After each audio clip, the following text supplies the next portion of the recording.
Et donc, j'invite Dr Mami de l'équipe de FAS qui va nous présenter en 15 minutes prolongé à bilirubin libre. À vous la parole. السلام عليكم ورحمة الله تعالى وبركاته. فعلا عند نزولا عند رغبة الأستاذ بوسفيحة دونك سنتكلم الآن عن اليرقان الوليدي المزمن. Donc l'ictère néonatal prolongé à bilirubine libre. Donc comme question flash en pédiatrie. Donc l'ictère néonatal prolongé à bilirubine libre, c'est une situation qui est très fréquente en néonatologie. Alors initialement, on va définir, pour entrer donc d'emblée dans le sujet, on va définir de quoi on va parler. Qui dit ictère néonatal prolongé à bilirubine? D'abord, c'est tout ictère qui est assez évident, donc une bilirubine totale qui est supérieure à 100 mg par litre à prédominance libre. Qu'est-ce que ça veut dire à prédominance libre? Donc, ce n'est pas les 50%. On doit absolument donc, avoir une bilirubine conjuguée qui est inférieure à 15% du taux total ou bien strictement inférieure à 20 mg par litre. Donc, parce qu'au-delà de ces chiffres-là, on a une cholestase. Il faut donc explorer dans ce sens. Alors, la durée pour prolonger pour les plus de 38 semaines d'aménorrhée, c'est un peu différent donc, de la définition de la prématurité. Ici, donc, tous les nouveau-nés qui sont moins de 38 semaines, donc, ils sont prédisposés à faire un ictère qui est prolongé. Donc, on considère un ictère prolongé que de 21 jours. Pour les moins de 38 semaines, c'est 14 jours d'évolution. Alors, on a dit que c'est un problème qui est fréquent. Donc, si l'hyperbilirubinémie à bilirubine libre, il peut atteindre 60% des nouveau-nés qui sont à terme et jusqu'à 80% des nouveau-nés prématurés. Donc là, ça peut être prolongé dans 2 à 15% des cas. Certes, c'est une source d'angoisse parentale et aussi médicale. Donc, quel est le diagnostic sous-jacent? Est-ce qu'il y a un problème sérieux sous-jacent? Comment gérer ce nouveau-né? À quel rythme on va le surveiller? Donc, quand est-ce que l'ictère va disparaître? Alors, il faut savoir donc que dans 90% des cas, c'est une persistance d'un ictère précoce et non un ictère nouvellement apparu ou réapparu. Et pour être rassuré, dans 85%, donc les choses disparaissent à 6 semaines et presque la totalité de ces ictères disparaissent vers l'âge de 2 mois. Donc le problème, c'est essentiellement étiologique. Donc, en fonction, donc, en voyant sur ce tableau les différentes études qui se sont donc, consacrées sur ce sujet, donc il y a une variabilité des étiologies. Il y a des étiologies qu'on demande de routine ou qu'on recherche de routine, donc sur lesquelles je vais passer rapidement. Et puis par la suite, on va voir surtout la part des autres étiologies qui sont moins évidentes pour nous. Donc, l'incompatibilité ABO, l'incompatibilité Rhésus, c'est des choses qu'on demande assez souvent. Donc, l'hypothyroïdie, l'infection urinaire, les résorptions de matin. Donc, quelle est la part des autres étiologies qui sont moins recherchées ou bien moins évidentes pour nous, qui est donc le déficit en G6PD, les anomalies de la glucuronoconjugaison et l'ictère et allaitement maternel. Donc, voilà. Bien sûr, donc, avant de voir ces étiologies-là, donc, bien évidemment, on doit avoir un minimum d'enquête étiologique, d'abord clinique. Il faut savoir l'âge gestationnel déjà, l'âge d'apparition d'ictère, les séances de photothérapie antérieures pour juger donc de la sévérité, le type d'allaitement, la qualité du transit, le poids actuel du bébé par rapport au poids de naissance et les signes associés, au moins donc s'il y a des signes anémiques ou bien de la fièvre. Et puis par la suite, donc soit on va recueillir ce qu'on a déjà comme bilan, ou bien on va demander un minimum de bilan, donc l'essentiel au moins pour voir donc l'NFS, le frottis, le taux de réticulocytes, le groupage du nouveau-né de la mère, le COMS direct chez le nouveau-né, les RAI chez la mère, le CBU, la TSH, la fonction hépatique, une échographie abdominale. Alors, je passe rapidement sur l'incompatibilité Rhésus. C'est un diagnostic qui est évident, qui est facile. Par contre, donc l'incompatibilité ABO, les choses ne sont pas toujours évidentes. Donc, parce que l'hémolyse n'est pas toujours là, n'est pas toujours évidente. Elle peut être l'anémie, elle peut être tardive. Donc, c'est une maman qui est O, nouveau-né qui est de groupe A ou B. Alors, il faut donner de l'importance au frottis si on trouve des sphérocytes. Sinon, donc le test d'élution aux anti-A ou anti-B. Alors, l'infection urinaire. L'infection urinaire et ictère prolongé. L'ictère peut être le premier signe et un signe qui est isolés. Alors, ictère prolongé ou nouvellement apparu. Donc, la prévalence donc, de l'infection urinaire dans les ictères prolongés, ça peut atteindre 2 à 29% selon les études. Et c'est une prévalence qui est similaire si on considère, si on a, donc chez les nouveau-nés qui sont admis pour fièvre qui est isolée. Alors, toujours, il faut rechercher une neuropathie sous-jacente possible, il faut faire une échographie rénale. Alors, tout type d'ictère en matière d'infection urinaire est possible. Donc, ça peut être ictère à bilirubine libre, là, donc c'est notre sujet. Sinon, ça peut être avec une cholestase qui est associée, parce qu'il y a de l'hémolyse infectieuse, il y a donc de l'endotoxine bactérienne ou bien la bactérie qui va agir sur la microcirculation hépatique. Donc, du coup, ça peut être à bilirubine libre comme à bilirubine conjuguée. Alors, l'hypothyroïdie. L'hypothyroïdie, en principe, c'est une pathologie qui doit être de dépistage systématique.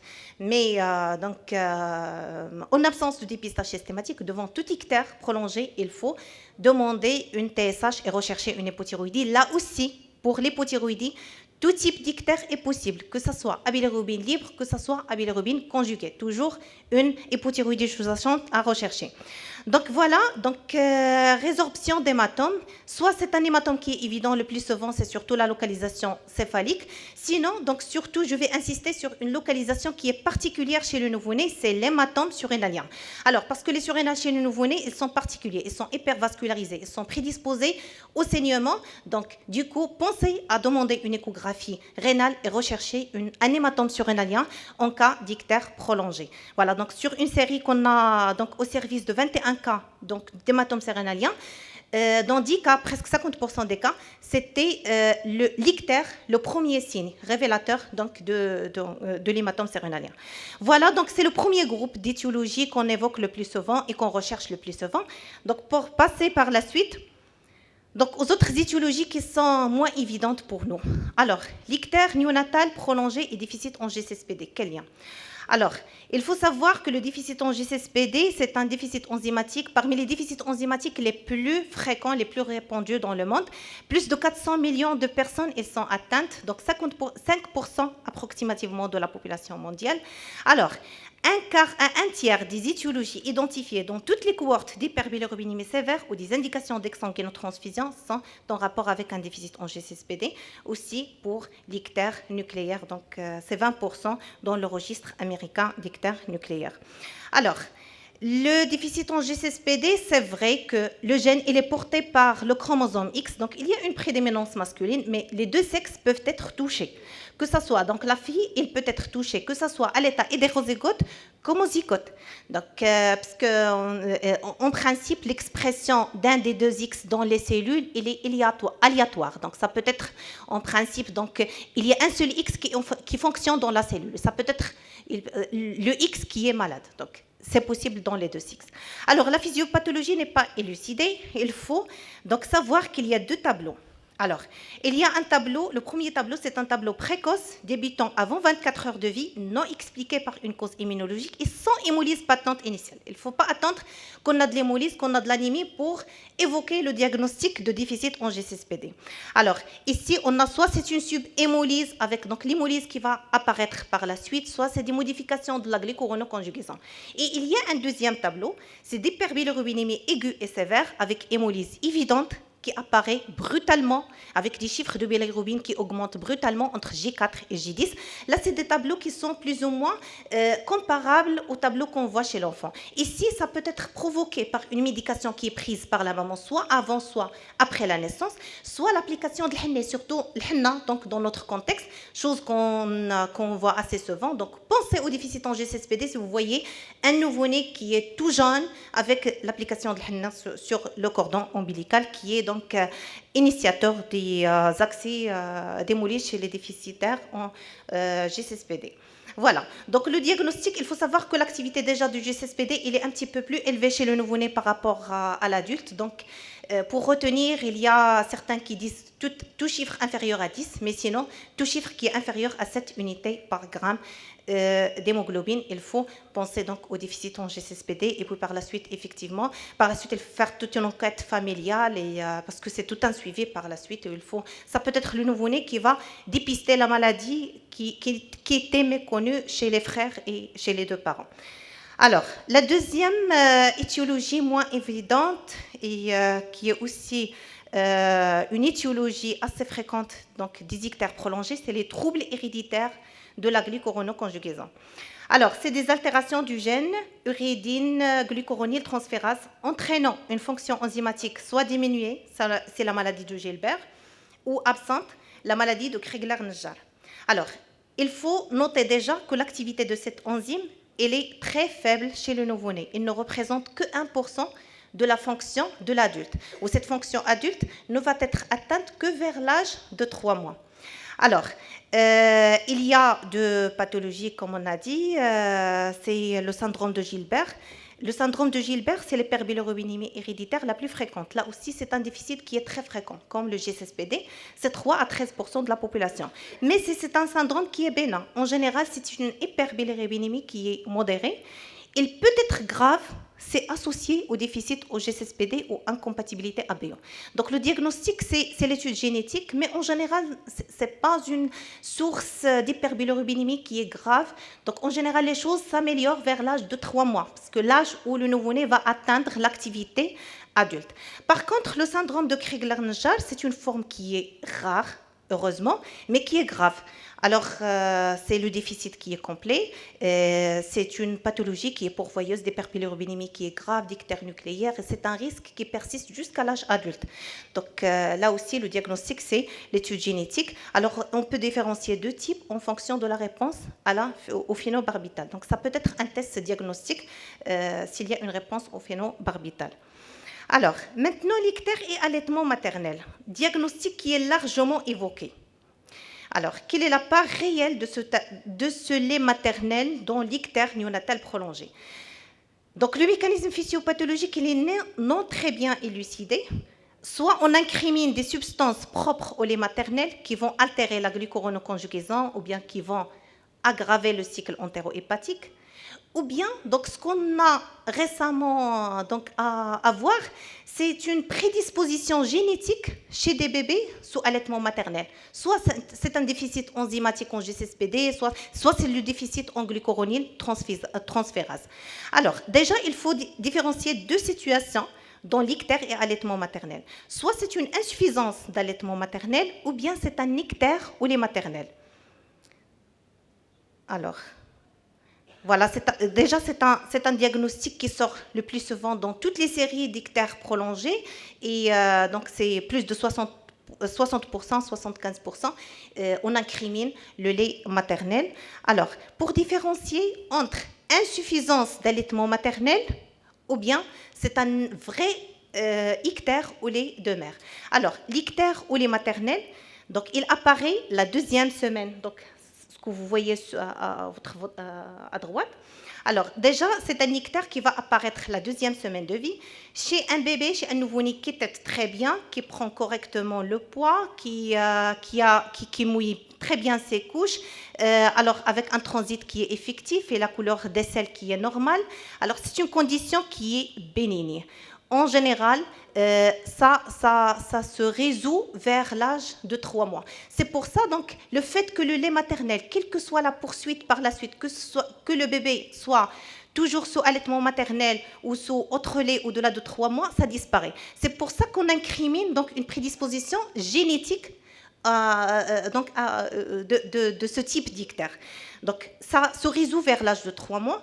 Et c'est en général, c'est des ictères qui sont hyperbilirubinémie qui est modérée, qui ne demande rien du tout. En général, il est inférieur à 120 mg par litre. Contrairement, donc, à l'insuffisance à l'allaitement maternel. Donc, c'est le contraire de tout ce qu'on a vu. C'est la première semaine.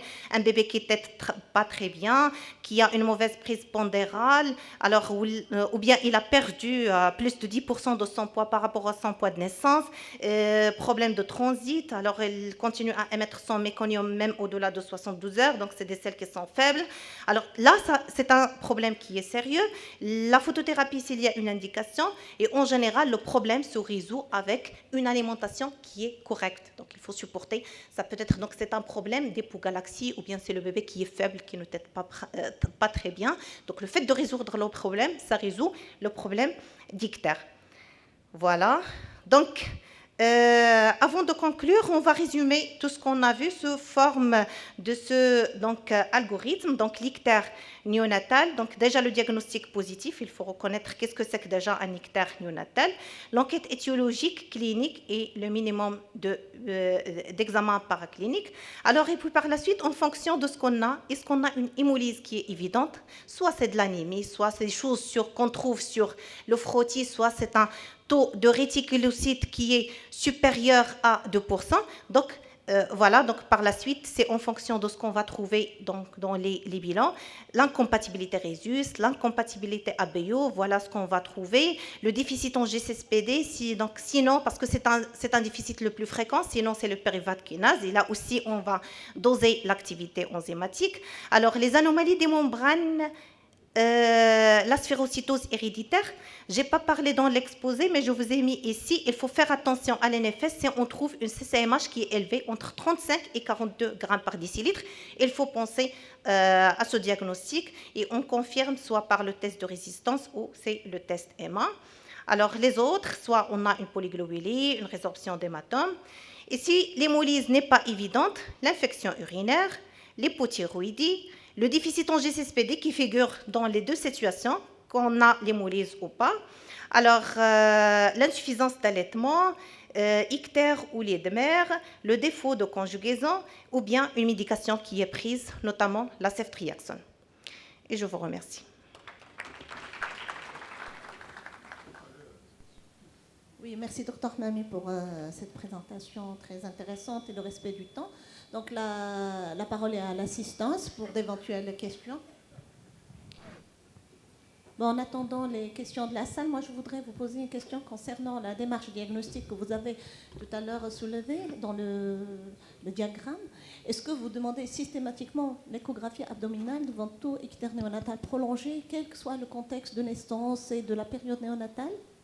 Ou est-ce que c'est conditionné par l'existence de facteurs de risque de la survenue de l'hémorragie surrénalienne? Alors, l'échographie abdominale, on ne la demande pas systématiquement, mais si on a un ictère qui est prolongé, sans incompatibilité Rhesus, sans incompatibilité ABO, alors si on a une anémie qui est associée, si on a une masse abdominale qui est palpée, si on a, donc la chose qu'on a trouvée dans cette série, c'est la notion d'expression utérine, qui était presque dans plus de 90% qui était présente. Alors c'est surtout avec la position céphalique du bébé. L'expression utérine, donc, c'est une attitude qui est largement vue dans nos maternités. Elle était un facteur associé à la survenue à l'installation ou bien d'hématomes surrénaliens.